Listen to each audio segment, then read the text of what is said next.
আমরা সকলে এতদিনে তো নৃসিংহ মুভি দেখে ফেলেছি।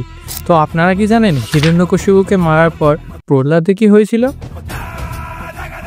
হিরণ্যকশিপুকে মারার পর অসুর বংশের রাজা হন প্রহ্লাদ, কিন্তু অন্য রাজাদের মতো হিংসার মাধ্যমে নয়, ভক্তির মাধ্যমে তিনি রাজ্য পরিচালনা করেন এবং তার পরবর্তীকালে তার পুত্র বিরোচন এবং তার পৌত্র বলি এই বংশের রাজা হন। আর ইনি সেই মহাবলী যাকে বামন অবতার দেখা দিয়েছিলেন আর চিরঞ্জীবী হওয়ার বরদানও দিয়েছিলেন। কিন্তু একটু লক্ষ্য করলে দেখতে পাবেন এই একমাত্র পরিবার যেখানে ভগবান বিষ্ণুর সব থেকে বেশি অবতারের রূপ দর্শন পেয়ে থাকি, সে হোক হিরণ্যকশিপুর নরসিংহ অবতার, এছাড়া মহাবলীর বামন অবতার।